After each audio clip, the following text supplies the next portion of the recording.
Hello everyone, welcome back to PCS mind. दोस्तों, आप सभी का बीपीएससी स्पेशल सीरीज में स्वागत है। आज आपकी बीपीएससी स्पेशल की दूसरी क्लास है। एक क्लास आपकी ऑलरेडी हो चुकी है, तो आपको उस क्लास को भी देख लेना है। पहली क्लास में हमने बिहार का एक जनरल इंट्रोडक्शन प्राप्त किया था। बिहार की क्या लोकेशन है, बिहार का नामकरण कैसे हुआ है, और भी काफ़ी सारे इंपॉर्टेंट फैक्ट को हमने पहली क्लास में देखा था। तो आपको इस पहली क्लास को ज़रूर देख लेना है। आपको इसी चैनल में बीपीएससी स्पेशल की एक प्लेलिस्ट बना दी जाएगी, तो आपको उस प्लेलिस्ट को फॉलो करना है। और आज आपकी बीपीएससी स्पेशल की दूसरी क्लास है। आज की क्लास में हम बिहार का इतिहास कवर करने वाले हैं। सबसे पहले आप इस मैगजीन के इंडेक्स को देखिए। हम इसी मैगजीन एडुटेरिया बिहार तथ्य संग्रह के द्वारा अपने बीपीएससी स्पेशल को कवर करने वाले हैं, और ये आपके एग्जाम से पहले इसको कवर कर दिया जाएगा। आपको इसको रेगुलरली फॉलो करना है। चलिए, सबसे पहले आपको इस मैगजीन का इंडेक्स दिखाते हैं। देखिए, ये आपका बिहार है। देखिए, सबसे पहला चैप्टर था आपका, ये इस मैगजीन का इंडेक्स है। तो इसमें सबसे पहला चैप्टर है बिहार सामान्य परिचय। तो इस पर हम ऑलरेडी एक वीडियो बना चुके हैं, आपको इसको ज़रूर देख लेना है। आज आपकी दूसरी क्लास है, दूसरा चैप्टर है, जिसमें हम पढ़ने वाले हैं बिहार का इतिहास। तो बिहार का इतिहास को हम 3 भाग में बांटकर पढ़ेंगे। 3 वीडियो आएंगी आपकी। एक आएगी आपकी प्राचीन बिहार पर। तो आज की क्लास में हम बिहार का जो प्राचीन इतिहास है, प्राचीन बिहार है, इसको कवर करने वाले हैं। फिर दूसरी क्लास में हम कवर करेंगे आपका मध्यकालीन बिहार को। फिर तीसरी क्लास में कवर करेंगे आधुनिक बिहार को। तो इस प्रकार से करके हम बिहार के इतिहास को पूरा कवर कर लेंगे। और इसके बाद हम फिर बिहार का भूगोल देखेंगे। बिहार के भूगोल के बाद बिहार की अर्थव्यवस्था को समझेंगे, और भी इन सारे चैप्टर्स को हम यहाँ पर कवर करने वाले हैं। तो चलिए फिर स्टार्ट करते हैं आज की क्लास। दोस्तों, क्लास को स्टार्ट करने से पहले अगर आप इस चैनल पर नए हैं तो चैनल को सब्सक्राइब ज़रूर कर लेना और नोटिफिकेशन को ऑन कर लेना, ताकि इस सीरीज़ की सभी इंपॉर्टेंट वीडियो आप तक पहुंचती रहे। चलिए फिर शुरू करते हैं आज की क्लास। आज की क्लास में हम पढ़ने वाले हैं प्राचीन बिहार का इतिहास। देखिए, सबसे पहले आप बिहार के मैप को देखिए। एक बार मैप को देखना ज़रूरी है। तो ये आपका बिहार का मैप है। बिहार के अंदर टोटल आपके 38 ज़िले हैं। तो यहाँ पर आप देख सकते हैं, ये बिहार की यहाँ पर आपका पश्चिमी चंपारण जिला है, पूर्वी चंपारण, सीतामढ़ी, मधुबनी, सुपौल, अररिया, किशनगंज। तो इस प्रकार से करके आपको इस मैप को भी ज़रूर देखते रहना है। देखिए, तो आज हम पढ़ने वाले हैं प्राचीन बिहार का इतिहास। प्राचीन बिहार में आपको कौन कौन से टॉपिक कवर करने होंगे। तो प्राचीन बिहार में आज हम कवर करेंगे आपका पाषाण काल, वैदिक काल, महाजनपद काल, मौर्य एवं गुप्त वंश, बौद्ध एवं जैन धर्म। तो ये सारे टॉपिक आपको प्राचीन बिहार के अंदर आज कवर करने हैं। देखिए, सबसे पहले है आपके सामने प्राचीन बिहार के इतिहास के स्रोत। स्रोत का मतलब होता है कि किन चीज़ों के द्वारा हमें बिहार के इतिहास की जानकारी मिलती है। तो 2 प्रकार के स्रोत हैं जहां से हमें बिहार के इतिहास की जानकारी मिलती है। एक है आपका पुरातात्विक स्रोत और दूसरे हैं आपके साहित्यिक स्रोत। तो फ्रेंड्स, पुरातात्विक स्रोत उन चीज़ों को कहा जाता है जो किसी अवशिष्ट चीज़ के रूप में मिलते हैं। जैसे कि आपको पता होगा कि कहीं खुदाई में कहीं औजार मिल गए, हथियार मिल गए, कोई बहुत ही पुराना बर्तन मिल गया। तो इस प्रकार के जो स्रोत मिलते हैं, इस प्रकार की जो चीज़ें मिलती हैं, वो आपके पुरातात्विक स्रोत कहलाते हैं। और साहित्यिक स्रोत में आपकी आती हैं किताबें, आपके जो पांडुलिपि मिलती हैं। साहित्यिक स्रोत का मतलब है जब आपको कुछ चीज़ें लिखी हुई कहीं मिलती हैं, वो किसी भी फॉर्म में हो सकती हैं। तो प्राचीन बिहार के इतिहास, ये 2 प्रकार के स्रोत हैं यहाँ पर। सबसे पहले बात करते हैं पुरातात्विक स्रोत की। देखिए, पुरातात्विक स्रोत पूर्व ऐतिहासिक युग के लिए मुंगेर, चिरांद जो कि सारण में है, चेचर वैशाली में है, मनेर ये पटना में है, एवं सोनपुर सारण से ताम्र प्रस्तर वस्तुएं और मृदभांड प्राप्त हुए हैं। तो कहाँ से ताम्र प्रस्तर वस्तुएं और मृदभांड प्राप्त हुए हैं, आपको इन जगहों के नाम याद रखना है। आपका मुंगेर है, चिरांद, चेचर, मनेर और सोनपुर, यहाँ से ताम्र प्रस्तर वस्तुएं और मृदभांड प्राप्त हुए हैं। मौर्यकालीन अभिलेख लोरिया नंदनगढ़, लोरिया, अरिराज, रामपुरवा आदि स्थानों से प्राप्त हुए हैं। तो मौर्यकालीन अभिलेख कहाँ से प्राप्त हुए हैं, इस चीज़ को आपको याद रखना है। तो ये हुए हैं आपके लोरिया नंदनगढ़, लोरिया, अरिराज और रामपुरवा। नेक्स्ट है बराबर की गुफाएं, राजगीर, नालंदा, पाटलिपुत्र, विक्रमशिला से प्राप्त स्मारक। तो जो भी स्मारक प्राप्त हुए हैं, जैसे कि कोई मंदिर मिल गया, कोई गुफा मिल गई, तो इनसे ये भी एक पुरातात्विक स्रोत के अंदर ही आते हैं। इनसे भी हमें बिहार के इतिहास की जानकारी मिलती है। खुदाई से प्राप्त सिक्के, मन के मूर्तियां आदि प्रमुख पुरातात्विक स्रोत हैं। तो यहाँ पर आप देख सकते हैं पुरातात्विक स्रोत के अंदर क्या सब आता है, सिक्के, मन के मूर्तियां या फिर कोई स्मारक, ये सब किस में आते हैं, ये सब पुरातात्विक स्रोत में आते हैं। दूसरा है आपका साहित्यिक स्रोत। तो साहित्यिक स्रोत में कौन कौन सी चीजें आती हैं, देखिए रामायण, महाभारत, पुराण, बौद्ध रचनाएं। बौद्ध रचनाएं कौन सी हैं, अंगुत्तर निकाय, दीर्घ निकाय, विनय पिटक, आपको याद रखना है ये तीनों आपकी बौद्ध रचनाएं हैं। इसके अलावा जैन रचनाएं, जैन रचनाएं हैं आपकी भगवती सूत्र, भगवती सूत्र आपकी एक जैन रचना है, आदि प्रमुख साहित्यिक स्रोत हैं। तो ये सब क्या है, आपके साहित्यिक स्रोत हैं। इसके अतिरिक्त जो यात्रियों के विवरण प्राप्त होते हैं, जैसे मेगास्थनीज, मेगास्थनीज की बुक का नाम है इंडिका, आपको याद रखना है इंडिका किसकी बुक है, मेगास्थनीज की बुक है। इसके अलावा जो फाइयान, इत्सिक और हेनसांग की यात्रा वृत्तांत है, इनके द्वारा भी हमें कुछ साहित्यिक जानकारी मिलती हैं। इसके अलावा कौटिल्य के अर्थशास्त्र एवं स्थानीय लेखकों के विवरण से प्राचीन बिहार के इतिहास की विस्तृत जानकारी मिलती है। तो दोस्तों यहाँ पर हमने देखा प्राचीन बिहार के इतिहास के स्रोत को, यहाँ पर हमने दो चीज़ों को देखा, एक पुरातात्विक स्रोत और दूसरा साहित्यिक स्रोत। इसके बाद हमारा देखिए जो टॉपिक है अभी हम कवर करने वाले हैं पाषाण काल। चलिए पाषाण काल के बारे में पढ़ते हैं। तो पाषाण काल को मेनली आपका 4 भागों में बांटकर पढ़ा जाता है। एक होता है आपका पुरापाषाण काल, एक होता है मध्य पाषाण काल, और तीसरा है आपका नवपाषाण काल, और चौथा है यहाँ पर आपका ताम्रपाषाण काल। तो इनको आपको याद रखना है। सबसे पहले देखते हैं पुरापाषाण काल। देखिए पुरापाषाण काल, इस काल में मानव आखेटक एवं खाद्य संग्राहक था। आखेटक का क्या मतलब होता है, आखेटक का मतलब होता है शिकारी। जब आदि मानव हुआ करते थे तो वो शिकार करते थे, भोजन को इकट्ठा करने का काम करते थे, क्योंकि उस टाइम का जो मानव था वो उतना ज़्यादा डेवलप नहीं था। ठीक है, देखिए पुरापाषाण काल में ही दक्षिण बिहार में मुंगेर एवं नालंदा से बड़े और खुरदरे पत्थर के कुल्हाड़ी, चाकू, खुरपी आदि प्राप्त हुए हैं। तो आप इन जगहों के नाम याद रख सकते हैं। ये अवशेष लगभग 1 लाख ईस्वी पूर्व के हैं। नेक्स्ट है आपका मध्य पाषाण काल। मध्य पाषाण काल देखिए, इस काल में मानव आखेटक, खाद्य संग्राहक एवं पशुपालक था। तो जैसे ही मध्य पाषाण काल आता है, मानव का परिवर्तन एक पशुपालक के रूप में भी हो जाता है। मानव द्वारा पहला पालतू पशु कुत्ते को बनाया गया था। तो ये अक्सर पूछा जाता है कि मानव द्वारा पहला पालतू पशु किसको बनाया गया था, तो आपको याद रखना है ये कुत्ते को बनाया गया था। दक्षिण बिहार में मुंगेर से छोटे आकार के तेज धार वाले औजार प्राप्त हुए हैं। ये अवशेष लगभग 40,000 से 10,000 ईस्वी पूर्व के हैं। नेक्स्ट है आपका नवपाषाण काल। नवपाषाण काल, इस काल में मानव खाद्य उत्पादक हो गया था। तो दोस्तों सबसे पहले हमने देखा कि मानव शिकार करता था पुरापाषाण काल में, शिकार के बाद मानव पशुपालक बन जाता है मध्य पाषाण काल में, और फाइनली नवपाषाण काल में आकर मानव खाद्य का, भोजन का उत्पादन करने लग जाता है, खेती करने लग जाता है। ठीक है, तो ये आपसे पूछा जा सकता है। तो नवपाषाण काल का मानव खाद्य उत्पादक था, खेती करना शुरू कर दिया था और मानव बस्तियों में निवास करने लगा था। और इस काल का जो मानव था उसने एक जगह मानव बस्तियों में निवास करना शुरू कर दिया था। नवपाषाण काल के अवशेष बिहार के मैदानी भागों से प्राप्त हुए हैं। आप देख सकते हैं चिरांद, चिरांद आपका सारण में है, चेचर वैशाली में है, मनेर पटना, सनुआर रोहतास से पत्थर एवं हड्डियों के औजार प्राप्त हुए हैं। तो पत्थर और हड्डियों के औजार कहाँ से मिले हैं, आप इनको याद रख सकते हैं। कैमूर की पहाड़ियों, नवादा और जमुई से गुफा चित्र प्राप्त हुए हैं। तो गुफा चित्र कहाँ से मिले हैं, कैमूर की पहाड़ी, नवादा और जमुई से। ये अवशेष लगभग 2500 ईस्वी पूर्व के हैं। नेक्स्ट है आपका ताम्रपाषाण काल। चलिए ताम्रपाषाण काल के बारे में समझते हैं। देखिए चिरांद, सोनपुर, ताराढी, चेचर, मनेर, सनुआर आदि से ताम्रपाषाण काल के अवशेष मिले हैं। तो आपको याद रखना है ताम्रपाषाण काल के अवशेष कहाँ से मिले हैं। इस काल में पत्थर के औजार के अतिरिक्त ताम्र उपयोग के प्रमाण मिले हैं, क्योंकि इस काल में ताम्र, तांबे का उपयोग किया जाने लगा था। इस कारण भी इसको ताम्रपाषाण काल कहा जाता है। और ये अवशेष लगभग 1000 ईस्वी पूर्व के हैं। देखिए यहाँ पर हमारा पहला टॉपिक कंप्लीट हो जाता है पाषाण काल। तो हमने यहाँ पर पाषाण काल को बिहार के पॉइंट ऑफ व्यू से पढ़ा है। ठीक है, क्योंकि हम यहाँ पर बीपीएससी स्पेशल को कवर कर रहे हैं, बीपीएससी स्पेशल के स्टैटिक पोर्शन को। देखिए तो पाषाण काल में हमने 4 काल के बारे में पढ़ा, पुरापाषाण काल, मध्य पाषाण काल, नवपाषाण काल और ताम्रपाषाण काल। नेक्स्ट टॉपिक है आपका वैदिक काल।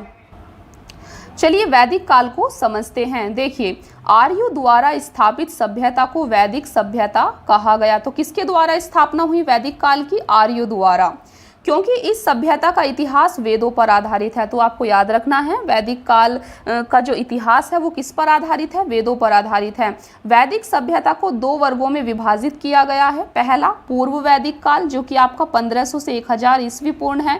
दूसरा उत्तर वैदिक काल जो कि 1000 से 600 ईस्वी पूर्ण है। तो यहाँ पर आपको याद रखना है वैदिक काल को दो भागों में बांटा गया है, पूर्व वैदिक काल और उत्तर वैदिक काल। पूर्व वैदिक या फिर ऋग्वैदिक सभ्यता का विस्तार बिहार क्षेत्र में नहीं था। तो ये पॉइंट भी आपको याद रखना है। जो आपका पूर्व वैदिक, इसको ऋग्वैदिक काल भी कहा जाता है, तो ऋग्वैदिक सभ्यता का विस्तार बिहार क्षेत्र में नहीं था। जबकि उत्तर वैदिक काल में आर्यों का विस्तार गंडक नदी के तट तक बिहार के क्षेत्र में हुआ। तो उत्तर वैदिक काल में वैदिक काल का विस्तार बिहार तक होता है। फाइनली देखिए, बिहार के भौगोलिक क्षेत्र की प्रथम चर्चा शतपथ ब्राह्मण में मिलती है। इसमें बिहार की चर्चा विधेय के रूप में की गई है जो तिरहुत मिथिला क्षेत्र को दर्शाता है। तो आपसे पूछा जा सकता है कि विधेय, बिहार की चर्चा विधेय के रूप में कहाँ की गई है? तो इस चीज को याद रखना है, शतपथ ब्राह्मण में की गई है। ये देखिए, शतपथ ब्राह्मण में बिहार की चर्चा विधेय के रूप में की गई है जो तिरहुत मिथिला क्षेत्र को दर्शाता है। ऋग्वेद में बिहार को कीकट एवं व्रात्य शब्द से संबोधित किया गया है। तो कीकट और व्रात्य शब्द से बिहार को कहाँ संबोधित किया गया है? ऋग्वेद में संबोधित किया गया है। वाराह पुराण में कीकट को अपवित्र प्रदेश कहा गया है। तो कीकट को क्या कहा जा रहा है वाराह पुराण में? अपवित्र प्रदेश। तो फ्रेंड्स, यहाँ पर आपका जो वैदिक काल का टॉपिक था ये यहाँ पर समाप्त हो जाता है। अभी हम नेक्स्ट टॉपिक को कवर करेंगे और तीसरा टॉपिक है यहाँ पर आपका महाजनपद काल। देखिए, महाजनपद काल के बारे में तो 6ठी शताब्दी ईस्वी पूर्व में अंगुत्तर निकाय एवं भगवती सूत्र से 16 महाजनपदों की जानकारी मिलती है। तो कितने महाजनपद थे टोटल? 16 महाजनपद थे। 16 महाजनपद में 3 महाजनपद का विस्तार क्षेत्र बिहार में था। तो कितने थे बिहार में? 3 थे। और ये कौन कौन से थे? तो आप देख सकते हैं, पहला महाजनपद था वज्जी या फिर लिच्छवी जिसका विस्तार बिहार में था। तो इसके अंदर वैशाली और मुजफ्फरपुर क्षेत्र में था ये। दूसरा है आपका मगध, मगध महाजनपद भी बिहार में था। तो ये आपका पटना, गया, नालंदा क्षेत्र में पड़ता है। तीसरा है आपका अंग महाजनपद, अंग महाजनपद आपका भागलपुर और मुंगेर क्षेत्र में पड़ता है। तो इन चीजों को आपको यहाँ पर याद रखना है। चलिए सबसे पहले वज्जी या फिर लिच्छवी महाजनपद के बारे में समझते हैं। देखिए, सबसे पहला है आपका वज्जी संघ महाजनपद। तो वज्जी संघ 8 राज्यों का संघ था जिसमें आपका वज्जी, लिच्छवी, ज्ञात्रक, विधेय, उग्र, भोग, कुरु तथा इक्ष्वाकु इस संघ के 8 जनपद थे। वज्जी संघ में सबसे प्रसिद्ध लिच्छवी जनपद था। लिच्छवी की राजधानी वैशाली थी। ये काफी इंपॉर्टेंट है, आपको याद रखना है। लिच्छवी की राजधानी वैशाली थी। वैशाली नगर की स्थापना राजा विशाल ने की थी। लिच्छवी के अतिरिक्त मिथिला के विधेय तथा कुंडग्राम के ज्ञात्रक वज्जी संघ के प्रमुख जनपद थे।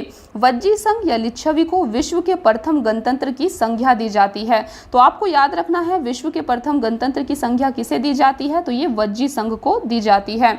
नेक्स्ट है आपका मगध महाजनपद। चलिए मगध महाजनपद को समझते हैं। तो मगध राजनीतिक, आर्थिक एवं भौगोलिक कारण से सभी महाजनपदों में सबसे अधिक शक्तिशाली था। मगध की प्रारंभिक राजधानी गिरिव्रज या राजगृह थी। यह 5 पहाड़ियों से घिरा नगर था। तो यहाँ पर आपको मगध की राजधानी याद रखना है। तो मगध की प्रारंभिक राजधानी गिरिव्रज या फिर राजगृह थी और यह 5 पहाड़ियों से घिरा नगर था। मगध का विस्तार मुख्यतः पटना से गया क्षेत्र में था। मगध एवं अंग महाजनपद का वर्णन सर्वप्रथम अथर्ववेद में मिलता है। तो ये आपको याद रखना है।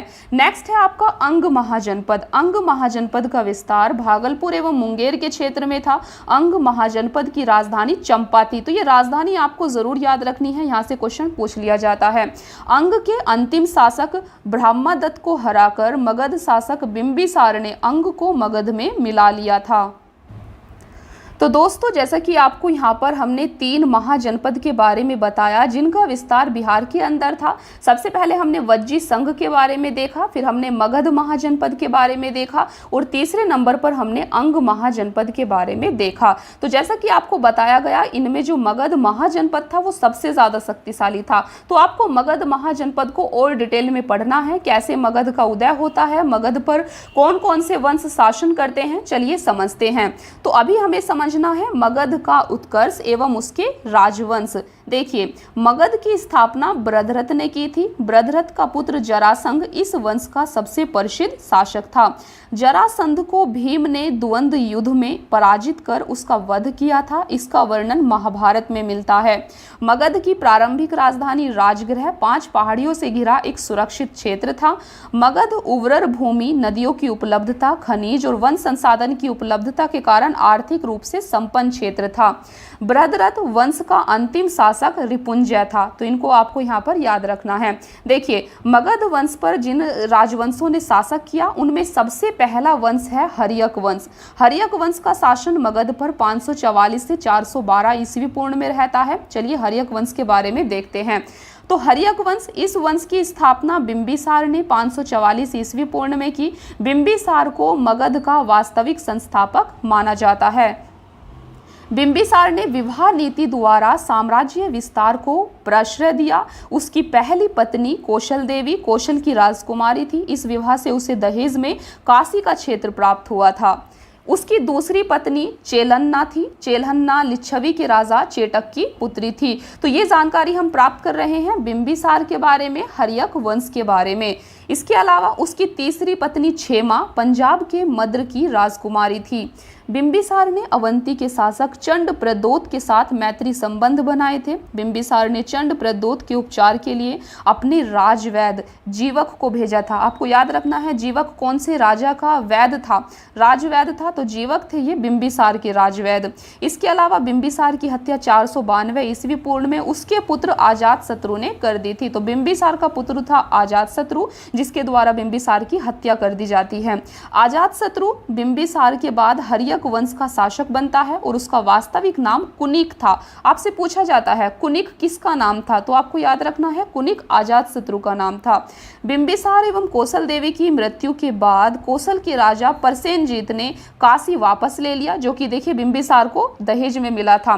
तो इसको इनकी मृत्यु के बाद प्रसेनजीत वापस ले लेते हैं, जिस कारण प्रसेनजीत का संघर्ष अजातशत्रु से होता है और अंततः अजातशत्रु ने प्रसेनजीत को पराजित कर काशी पर अधिकार कर लिया।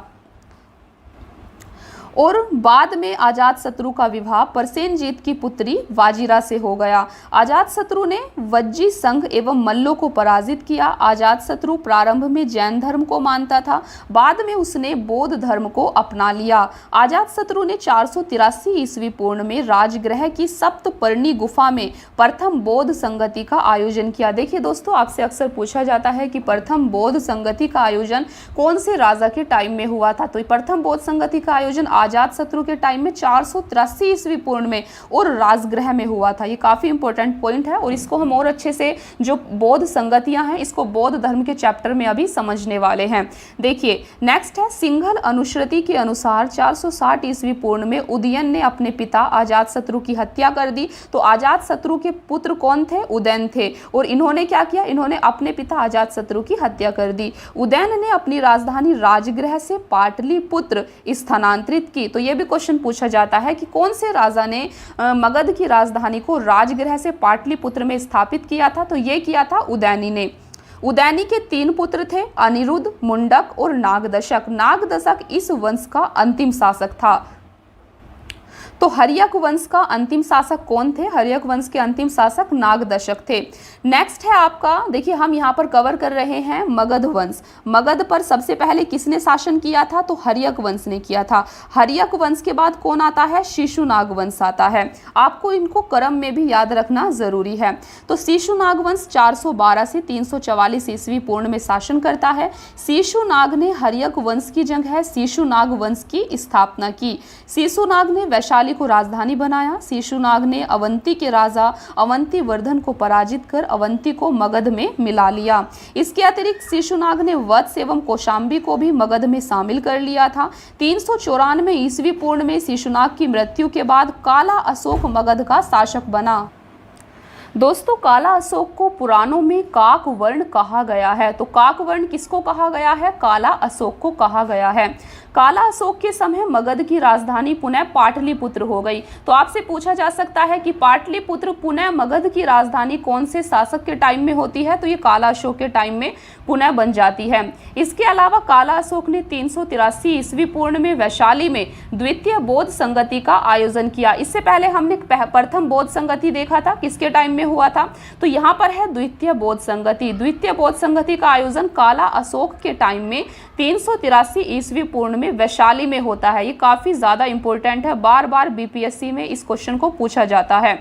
नेक्स्ट है आपका, काला अशोक की मृत्यु के बाद उसके 10 पुत्रों ने शासन चलाया। शिशुनाग वंश का अंतिम शासक नंदीवर्धन था। तो आपको याद रखना है, शिशुनाग वंश का अंतिम शासक नंदीवर्धन था। तो अभी तक हमने देखा हर्यक वंश, हर्यक वंश के बाद शिशुनाग वंश, शिशुनाग वंश के बाद मगध पर शासन करता है नंद वंश। चलिए नंद वंश के बारे में देखते हैं। देखिए, नंद वंश 344 से 321 ईस्वी पूर्व में शासन करता है और महापद्मानंद ने 344 ईस्वी पूर्व में शिशुनाग वंश को समाप्त कर नंद वंश की स्थापना की थी। तो नंद वंश की स्थापना किसने की थी? महापद्मानंद ने की थी। आपको याद रखना है, महापद्मानंद ने एक राट और एक छत्र की उपाधि धारण की। तो एक राट और एक छत्र की उपाधि किसको दी गई है? महापद्मानंद को दी गई है।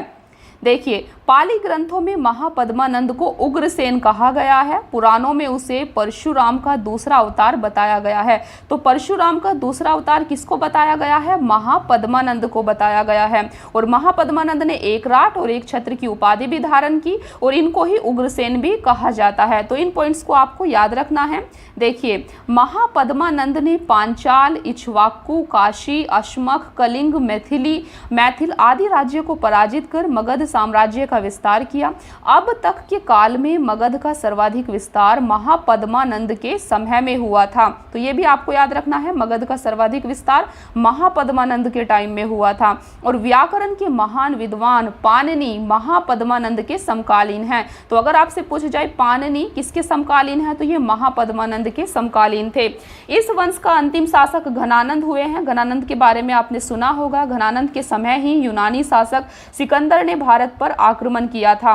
नंद वंश आर्थिक एवं सैन्य रूप से काफी संपन्न था। मगध की सैन्य शक्ति के डर से ही सिकंदर की सेना ने व्यास नदी पार करने से इनकार कर दिया था। तो इसके बारे में भी आपने सुना होगा। घनानंद ने अपने दरबार में विद्वान ब्राह्मण चाणक्य का अपमान किया था। देखिए, घनानंद के द्वारा चाणक्य का अपमान किया जाता है और तभी चाणक्य इस चीज का प्रण लेते हैं उसको शासन से, गद्दी से हटाने का। तो चाणक्य ने चंद्रगुप्त मौर्य की सहायता से घनानंद की हत्या करवा दी। नंद वंश के पतन के बाद चंद्रगुप्त मौर्य के नेतृत्व में मौर्य वंश की स्थापना हुई। तो फाइनली नंद वंश के बाद कौन सा वंश आता है? मौर्य वंश आता है। चंद्रगुप्त मौर्य का वंश आता है। देखिए, मौर्य वंश 321 से 184 ईस्वी पूर्व के टाइम में शासन करता है। तो मौर्य वंश की स्थापना चंद्रगुप्त मौर्य के द्वारा की जाती है। आप देख सकते हैं। देखिए, जस्टिन एवं स्ट्रैबो ने चंद्रगुप्त मौर्य को सैंड्रोकोटस कहा, जिसकी पुष्टि विलियम जोन्स ने भी की थी। तो सैंड्रोकोटस किसको कहा जाता है? ये कहा जाता है चंद्रगुप्त मौर्य को। देखिए, प्लूटार्क एवं एरियन ने चंद्रगुप्त मौर्य को एंड्रोकोटस के रूप में भी चिन्हित किया है। चंद्रगुप्त मौर्य के गुरु चाणक्य कौटिल्य थे। उन्हीं की सहायता से चंद्रगुप्त ने 321 ईस्वी पूर्व में मौर्य वंश की स्थापना की थी। चंद्रगुप्त मौर्य ने 305 ईस्वी पूर्व में सिकंदर के उत्तराधिकारी सेल्यूकस निकेटर के साथ युद्ध किया था। युद्ध के पश्चात हुई संधि में चंद्रगुप्त को काबुल, कंधार, मकरात, हेरात का क्षेत्र प्राप्त हुआ था। बदले में चंद्रगुप्त ने सेल्यूकस को 500 हाथी उपहार में दिए थे। तो इस चीज को आपको याद रखना है। युद्ध पश्चात चंद्रगुप्त मौर्य का विवाह यूनानी राजकुमारी हेलन कार्नेलिया, जो कि सेल्यूकस की पुत्री थी, इनके साथ होता है। सेल्यूकस ने चंद्रगुप्त मौर्य के दरबार में राजदूत मेगस्थनीज को भेजा था। मेगस्थनीज की रचना इंडिका है। तो आपको याद रखना है, मेगस्थनीज किसके दरबार में गए थे? चंद्रगुप्त मौर्य के दरबार में, और इनकी रचना इंडिका है। चंद्रगुप्त मौर्य के साम्राज्य का विस्तार उत्तर में हिंदुकुश पर्वत, ईरान तक और दक्षिण में कर्नाटक तक, पश्चिम में सौराष्ट्र तक विस्तृत था। चंद्रगुप्त मौर्य के शासन के अंतिम वर्षों में मगध में 12 वर्षों का भीषण अकाल पड़ा। चंद्रगुप्त मौर्य अपनी राजगद्दी त्याग कर श्रवणबेलगोला कर्नाटक में चंद्रगिरी पर्वत पर तपस्या करने चले गए थे। चंद्रगुप्त मौर्य जैन धर्म को मानते थे। 298 ईस्वी पूर्व में उसने जैन उपवास पद्धति सल्लेखना द्वारा अपने प्राण त्याग दिए थे। तो सल्लेखना किसकी एक उपवास पद्धति है? तो ये फ्रेंड्स जैन की है, इसको भी आपको याद रखना है। चलिए आगे देखते हैं। नेक्स्ट है आपके बिंदुसार। देखिए आपको इसको इस तरीके से समझना है। हम यहाँ पर कवर कर रहे हैं आपका मौर्य वंश। मौर्य वंश के प्रथम राजा कौन बनते हैं? चंद्रगुप्त मौर्य। और चंद्रगुप्त मौर्य के बाद कौन शासन करते हैं? बिंदुसार। तो चंद्रगुप्त मौर्य के बाद दूसरे राजा बिंदुसार बनते हैं मौर्य वंश में ही। ये भी काफी इंपॉर्टेंट राजा थे। देखिए बिंदुसार चंद्रगुप्त मौर्य का उत्तराधिकारी था। उसे अमित्रघात सिंहसेन का नाम भी दिया गया है। नेक्स्ट है आपका स्ट्रेबो के अनुसार सीरिया के राजा एंटीयोकस ने डाइमेकस नामक राजदूत को बिंदुसार के दरबार में भेजा था। बिंदुसार के दरबार में मिस्र के राजा टोलमी फिलाडेल्फस ने डायनोसियस नामक राजदूत भेजा था। बिंदुसार ने तक्षशिला में हुए विद्रोह को दबाने के लिए अपने पुत्र अशोक को भेजा था। और बिंदुसार आजीवक संप्रदाय का अनुयायी था। तो आपको याद रखना है बिंदुसार आजीवक संप्रदाय का अनुयायी था। बिंदुसार के बाद अगले राजा बनते हैं मौर्य वंश में अशोक। तो आप यहाँ पर अशोक को देख सकते हैं। अशोक का शासन 269 से 232 ईस्वी पूर्व में होता है। देखिए बिंदुसार की मृत्यु के 4 वर्षों बाद अशोक मौर्य वंश की गद्दी पर बैठा। इससे पूर्व वह उज्जैन का राज्यपाल था। पुराणों में अशोक को अशोक वर्धन कहा गया है। मास्की एवं गुज्जरा के अभिलेख में उसे अशोक कहा गया है। सिंघल अनुश्रुतियों के अनुसार अशोक ने अपने 99 भाइयों की हत्या कर गद्दी प्राप्त की थी। हालांकि अन्य स्रोतों से इसकी पुष्टि नहीं होती है। अशोक ने अपने शासन के 90वें वर्ष में कलिंग युद्ध कब हुआ था? 261 ईस्वी पूर्व में। तो अशोक ने अपने शासन के 90वें वर्ष में कलिंग युद्ध किया था तथा कलिंग को मगध में सम्मिलित किया था। अशोक के 13वें शिलालेख में कलिंग युद्ध का वर्णन है। आपको याद रखना है कि कलिंग युद्ध का वर्णन कहाँ है? तो ये अशोक के 13वें शिलालेख में है। कलिंग युद्ध के बाद अशोक ने बौद्ध धर्म को अपनाया। उससे पूर्व वह शैव धर्म को मानता था। दिव्य अवदान के अनुसार उपगुप्त ने अशोक को बौद्ध धर्म की दीक्षा दी थी। तो उपगुप्त के द्वारा अशोक को बौद्ध धर्म की दीक्षा दी जाती है। अशोक के शासन के महत्वपूर्ण वर्ष को आपको याद रखना है क्योंकि अशोक काफी इंपॉर्टेंट राजा थे। देखिए तो 90वें वर्ष में अशोक ने कलिंग युद्ध किया था। 10वें वर्ष में बोध गया की यात्रा की थी। 12वें वर्ष में निगाली सागर की यात्रा की थी अशोक ने। इसके अलावा 13वें वर्ष में धम्म का शिलालेखों में अंकन किया था। 14वें वर्ष में धम्म महामात्रों की नियुक्ति की गई थी और 20वें वर्ष में लुम्बिनी की यात्रा की थी। और अशोक ने कर घटाकर 20वें वर्ष में 1/8 कर दिया था। देखिए अशोक ने बौद्ध धर्म के प्रचार के लिए अपने पुत्र महेंद्र और अपनी पुत्री संघमित्रा को श्रीलंका भेजा था। अशोक ने तीसरी बौद्ध संगति का आयोजन पाटलिपुत्र में किया था। तो अभी तक हम ऊपर 2 बौद्ध संगति देख चुके थे। यहाँ पर आपकी तीसरी बौद्ध संगति है जो कि अशोक के द्वारा कराई जाती है। कहाँ पर? पाटलिपुत्र में।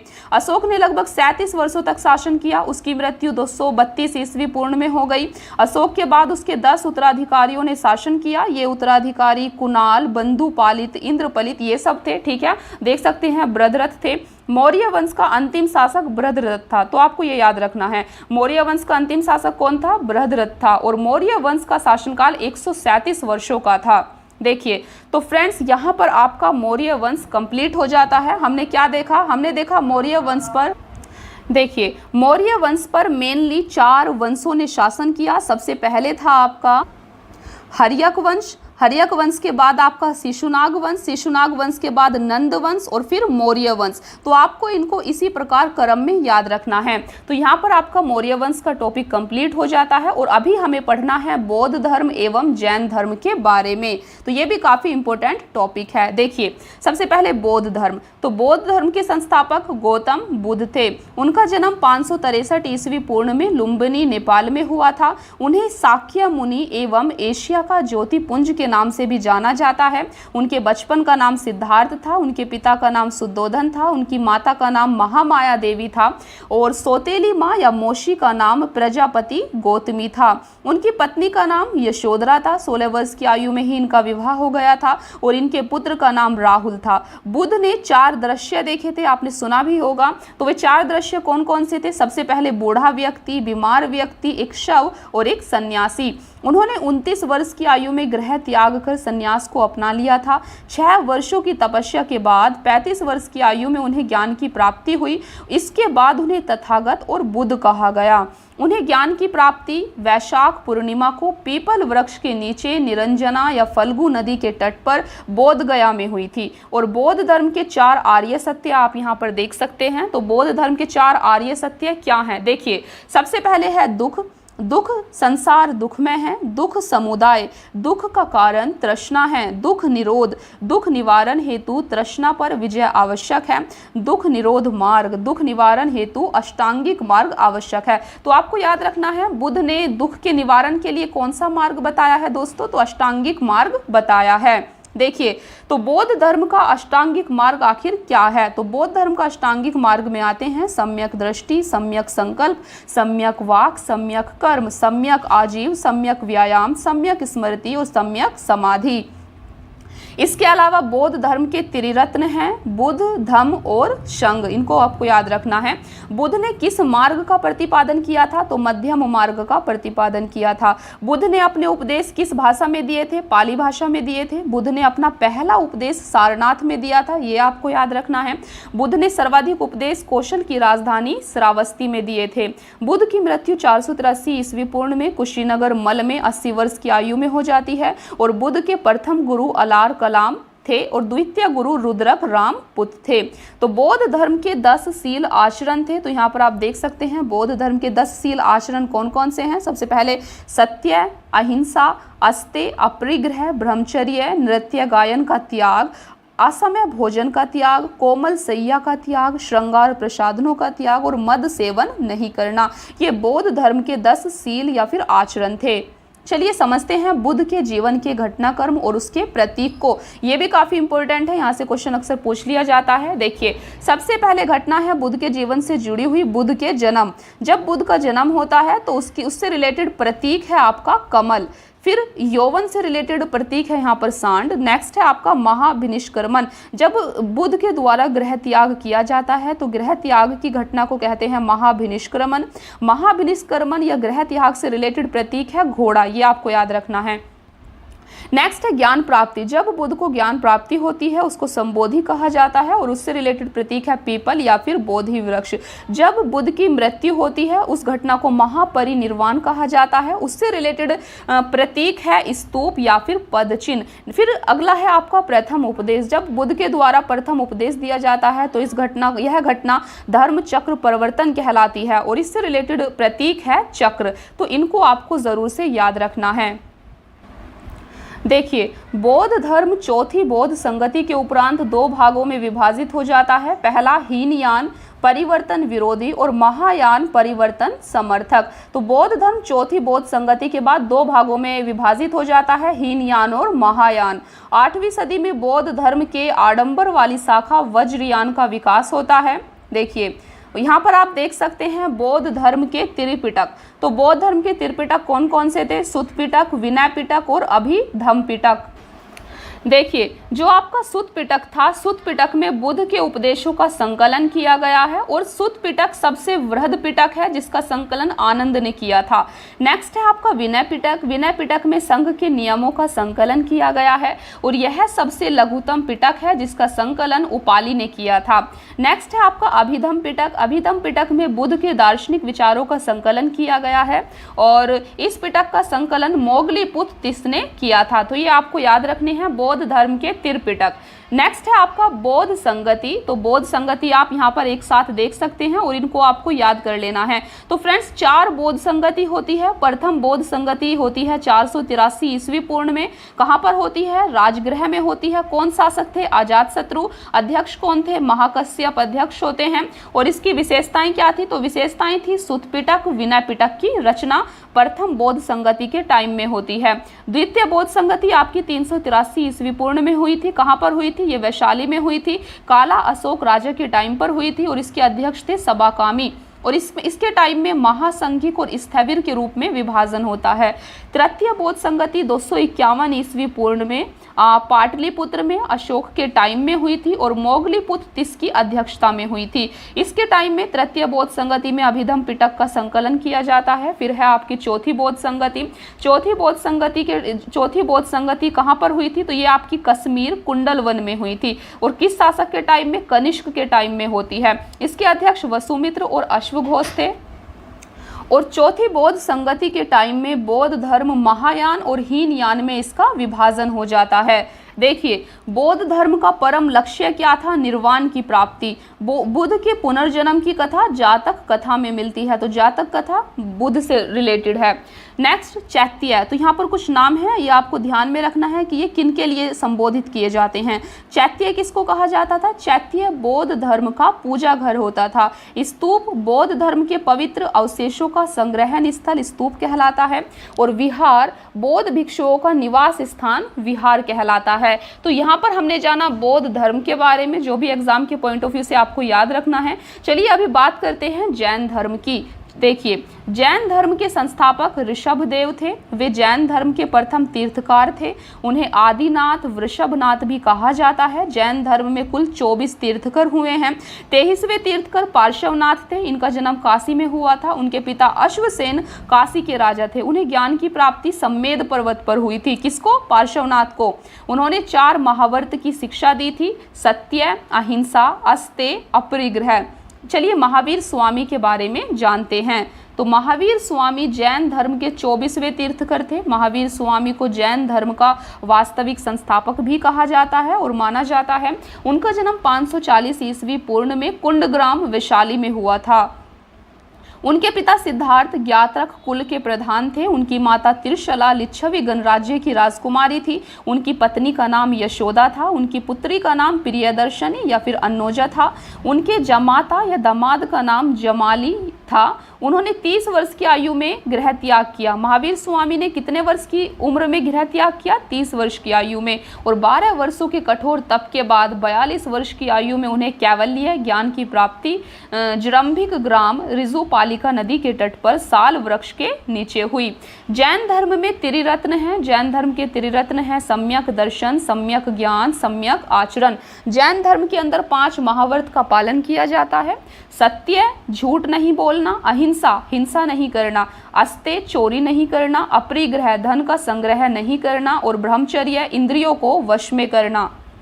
5वां महावर्त ब्रह्मचर्य महावीर स्वामी द्वारा प्रतिपादित किया गया था। अनेकांतवाद, श्यादवाद या सप्तभंगी ज्ञान सिद्धांत का संबंध जैन धर्म से है। महावीर स्वामी ने अपना पहला उपदेश राजगृह में दिया था। जैन धर्म के तीर्थकर और उनके प्रतीक, तो ये भी काफी इंपॉर्टेंट है, इनको आपको याद रखना है। देखिए, जैन धर्म के प्रथम तीर्थकार थे ऋषभदेव और उनसे रिलेटेड प्रतीक है बैल या फिर वृषभ। जैन धर्म के द्वितीय तीर्थकर थे अजीतनाथ। इनसे रिलेटेड चिन्ह है हाथी। 23वें, तो हमने प्रथम देखे, द्वितीय देखे, ये हैं आपके 23वें तीर्थकर थे पार्श्वनाथ। इनसे रिलेटेड चिन्ह है सर्प।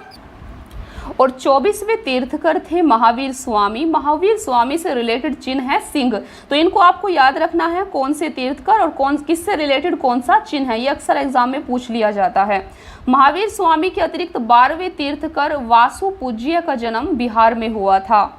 चलिए बात करते हैं जैन संगतियों की। यहाँ से क्वेश्चन आ जाता है। तो टोटल 2 जैन संगति हुई थी। प्रथम जैन संगति 310 ईस्वी पूर्व में पाटलिपुत्र बिहार में हुई थी। इसके शासक थे चंद्रगुप्त मौर्य। इस टाइम पर शासक चंद्रगुप्त मौर्य थे और अध्यक्ष स्थूलभद्र थे। विशेषताएं क्या थी? दिगंबर एवं श्वेतांबर में जैन धर्म का विभाजन हो जाता है प्रथम जैन संगति में, और जैन धर्म के 12 अंगों का संकलन किया जाता है।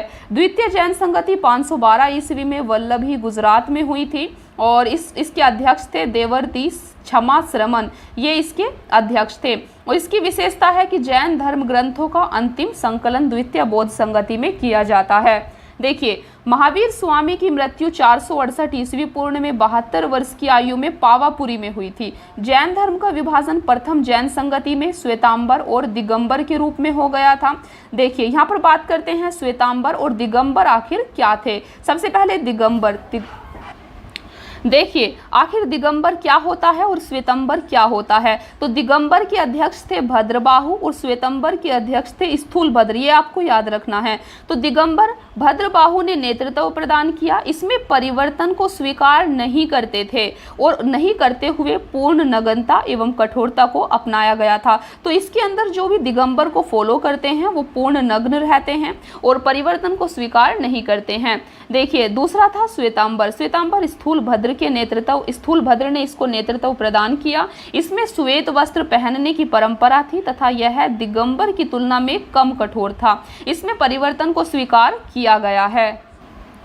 तो फ्रेंड्स, यहाँ पर आपका बौद्ध धर्म और जैन धर्म टॉपिक समाप्त हो जाता है। अभी हमें आगे बढ़ना है और अभी हम बात करने वाले हैं सुंग वंश के बारे में। तो सुंग वंश से भी अक्सर क्वेश्चन पूछा जाता है। अभी हम सुंग, कान्वा, सातवाहना वंश की बात करेंगे। सबसे पहले है आपके सामने सुंग वंश। देखिए, मौर्य वंश के अंतिम शासक बृहद्रथ की हत्या कर पुष्यमित्र सुंग ने 185 ईस्वी पूर्व में सुंग वंश की स्थापना की थी। तो सुंग वंश की स्थापना किसने की थी? पुष्यमित्र सुंग ने की थी। पुष्यमित्र सुंग ब्राह्मण थे, वह बृहद्रथ का सेनापति था। ये जो पुष्यमित्र सुंग है ये बृहद्रथ के ही सेनापति हुआ करते थे और इन्होंने इनकी हत्या करके फाइनली सुंग वंश की स्थापना की। पुष्यमित्र ने सेनानी की उपाधि ली थी, उसने यवनों के आक्रमण को विफल किया था। पुष्यमित्र ने 2 अश्वमेध यज्ञ भी करवाए थे और इसमें पुरोहित पतंजलि थे। पुष्यमित्र की मृत्यु के बाद उसका पुत्र अग्निमित्र 148 ईस्वी पूर्व में राजा बनते हैं और कालिदास के नाटक मालविका अग्निमित्रम में अग्निमित्र एवं मालविका का वर्णन है। तो देखिए, अग्निमित्र और मालविका का वर्णन कहाँ है? तो ये कालिदास का नाटक है मालविका अग्निमित्रम, इसमें इनका वर्णन मिलता है। इस वंश का अंतिम शासक देवभूति था, आपको याद रखना है। सुंग वंश का अंतिम शासक कौन था? तो ये देवभूति था। सुंग वंश के बाद दूसरा वंश आता है आपका कान्वा वंश। तो कान्वा वंश की स्थापना वसुमित्र ने देवभूति की हत्या कर की थी।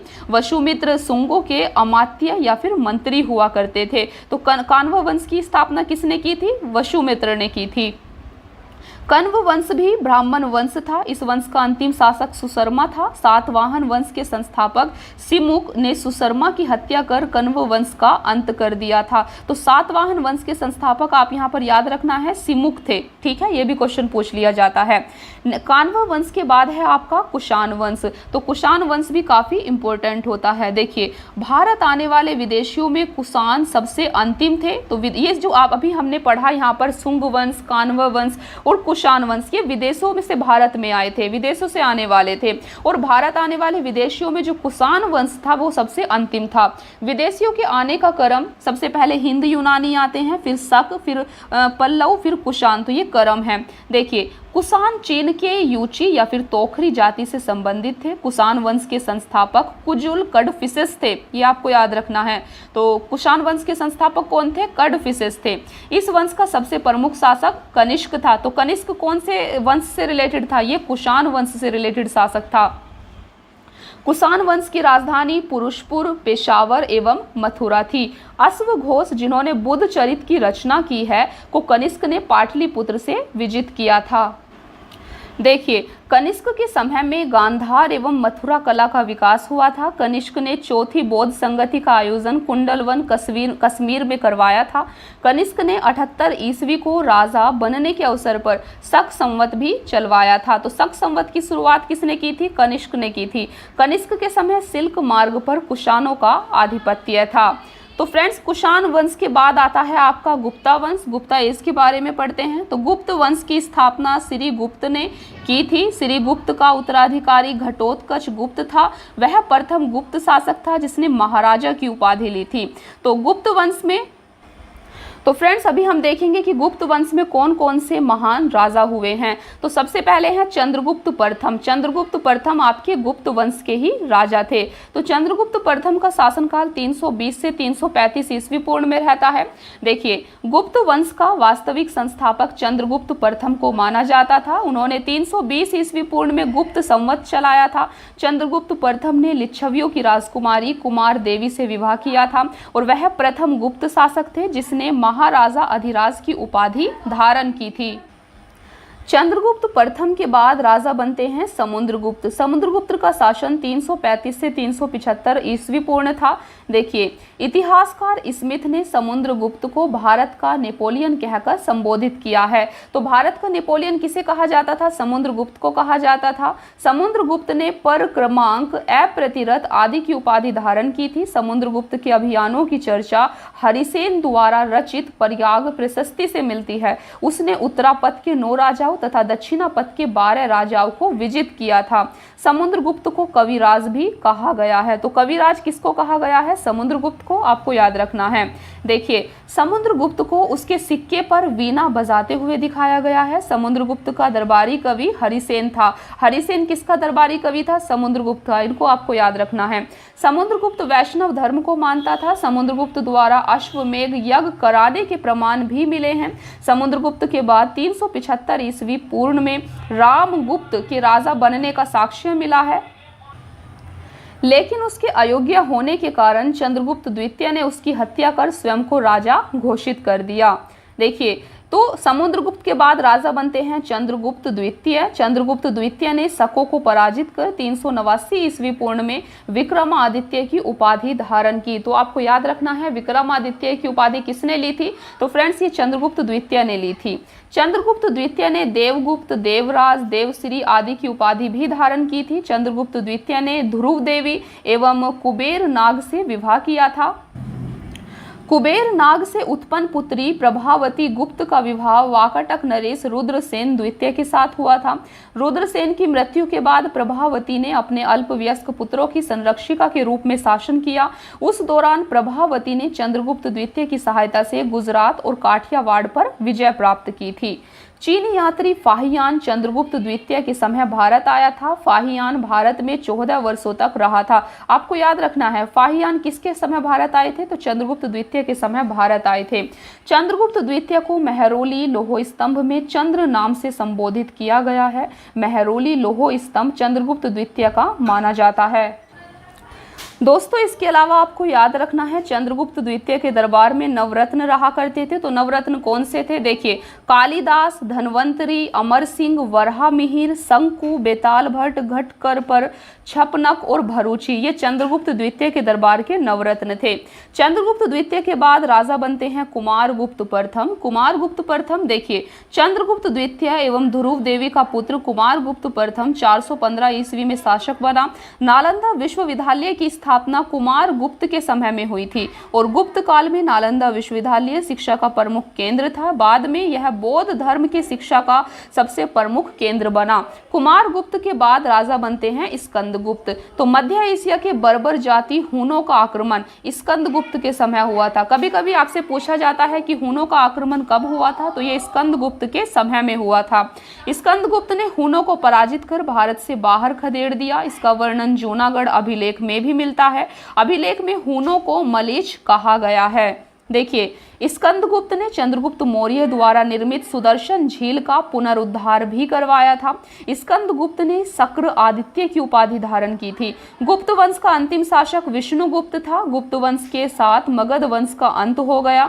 देखिए, गुप्ता वंश के साथ ही मगध वंश का अंत हो जाता है। और इतिहासकार वी.ए. स्मिथ ने सांस्कृतिक उपलब्धियों के कारण गुप्त काल को स्वर्ण युग की संज्ञा दी है। तो गुप्त काल को स्वर्ण युग भी कहा जाता है, गोल्डन एज कहा जाता है। तो फाइनली गुप्त वंश के बाद आता है आपका पाल वंश। चलिए पाल वंश के बारे में समझते हैं। पाल वंश की स्थापना गोपाल ने 750 ईस्वी में की थी। गोपाल ने ओदंतपुरी विश्वविद्यालय की स्थापना बिहार शरीफ में की थी। तो ओदंतपुरी विश्वविद्यालय की स्थापना किसने की थी? गोपाल ने की थी, पाल वंश के राजा ने की थी। इस वंश का सबसे प्रमुख शासक धर्मपाल था। धर्मपाल ने विक्रमशिला विश्वविद्यालय की स्थापना भागलपुर में की थी। और सोमपुर महाविहार जो कि वर्तमान में बांग्लादेश में है का निर्माण भी धर्मपाल ने ही करवाया था। धर्मपाल ने त्रिपक्षीय संघर्ष में प्रतिहारों एवं राष्ट्रकूटों से संघर्ष किया था।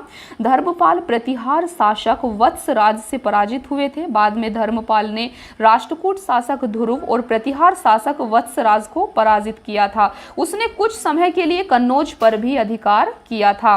धर्मपाल ने उत्तरापथ स्वामी की उपाधि धारण की थी। धर्मपाल के बाद उसका पुत्र देवपाल 810 ईस्वी में शासक बनता है। देवपाल ने मुंगेर को अपनी राजधानी बनाया। देवपाल ने जावा इंडोनेशिया के शैलेंद्र वंशी शासक बालपुत्र देव को नालंदा में विहार बनवाने के लिए 5 गांव दान में दिए थे। ये भी आपको याद रखना है। तो 5 गांव दान में किसने दिए थे? देवपाल ने दिए थे। इन पे कंफ्यूज नहीं होना है।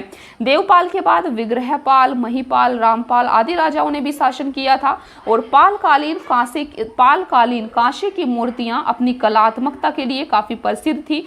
धीमन एवं विठपाल इस कला के प्रवर्तक माने जाते हैं। देखिए तो फ्रेंड्स यहाँ पर आपका पाल वंश समाप्त हो जाता है। अभी हमें कुछ इंपॉर्टेंट फैक्ट देखने हैं और इसके बाद आपकी क्लास का अंत हो जाएगा। यहाँ पर आपका फिर प्राचीन काल का जो इतिहास है बिहार का वो पूरा आज की क्लास में ही कंप्लीट होने वाला है। देखिए प्राचीन बिहार इतिहास के विभिन्न वंश या शासक और उनकी राजधानी, क्योंकि कभी कभी वंश और राजधानी से क्वेश्चन पूछ लिया जाता है, तो यहाँ पर आपको एक बार इनको याद कर लेना है। देखिए सबसे पहला वंश आप देख सकते हैं यहाँ पर बृहद्रथ वंश है। बृहद्रथ वंश की राजधानी कहाँ थी? गिरिव्रज और राजगृह। और गिरिव्रज और राजगृह यह मगध की भी प्रथम राजधानी थी। इसके बाद शासक है बिंबिसार। बिंबिसार की राजधानी कहाँ बनाई थी इन्होंने? गिरिव्रज राजगृह को बनाया था। उदयनी ने किसको राजधानी बनाया था? तो पाटलिपुत्र को बनाया था। शेषुनाग ने किसको राजधानी बनाया था? वैशाली को।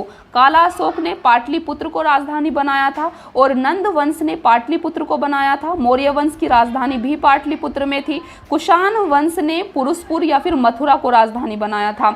गुप्त वंश की राजधानी कहाँ थी? पाटलिपुत्र थी। पाल वंश की राजधानी मुंगेर में थी। तो इनको आपको यहाँ पर याद कर सकते हैं। देखिए इसके अलावा कुछ प्राचीन बिहार इतिहास के प्रमुख साहित्य हैं जिनको आपको याद रखना है। देखिए सबसे पहले है अर्थशास्त्र। अर्थशास्त्र के लेखक थे कौटिल्य। और इसकी क्या विशेषता है? ये बेसिकली राज्य प्रबंधन के लिए प्रसिद्ध है अर्थशास्त्र। दूसरा है बुद्धचरित्र। बुद्धचरित्र के लेखक हैं अश्वघोष। तीसरा है प्रज्ञा पारमिता जो कि इसके लेखक है नागार्जुन। फिर है सीयूकी, इसके लेखक है Hiuen Tsang. Indica, Megasthenes, Milinda Panho, Nagasena. ये काफी इंपॉर्टेंट है, आपको इनको याद रखना है। देखिए मिलिंद पन्हो की रचना नागसेन ने की थी। इनके अलावा आपको याद रखना है महावंश। महावंश में श्रीलंका के राजाओं का वर्णन है और जातक कथाएं रिलेटेड हैं बुद्ध के पुनर्जन्म की कहानियों से। तो फ्रेंड्स यहाँ पर आपका प्राचीन बिहार का इतिहास समाप्त हो जाता है आज की सिर्फ एक क्लास में। अभी हमें नेक्स्ट क्लास में मध्यकालीन बिहार के इतिहास को समझना है। तो एक क्लास में आपका मध्यकालीन बिहार का इतिहास समाप्त हो जाएगा। इसके बाद हम आधुनिक बिहार का इतिहास देखेंगे एक क्लास में। तो इस प्रकार से आपकी ये बीपीएससी स्पेशल की सीरीज को कंप्लीट किया जाएगा। आपको इस सीरीज को कंप्लीटली फॉलो करना है। आपके बीपीएससी स्पेशल का स्टैटिक पोर्शन यहां से कवर हो जाएगा। तो दोस्तों अगर आप इस चैनल पर नए हैं तो चैनल को सब्सक्राइब ज़रूर कर लेना और आप हमारे टेलीग्राम चैनल को भी ज्वाइन कर सकते हैं। आपको सिंपली टेलीग्राम पर जाकर सर्च करना है @PCS Mind। आपको इसको सर्च करना है और हमारे ऑफिशियल चैनल को ज्वाइन कर लेना है। यहाँ पर आपको इस मैगजीन की PDF अवेलेबल कर दी जाएगी। तो thank you so much friends, keep watching, please like share and subscribe और कमेंट में ज़रूर बताएं आपको आज की क्लास कैसी लगी। Thank you.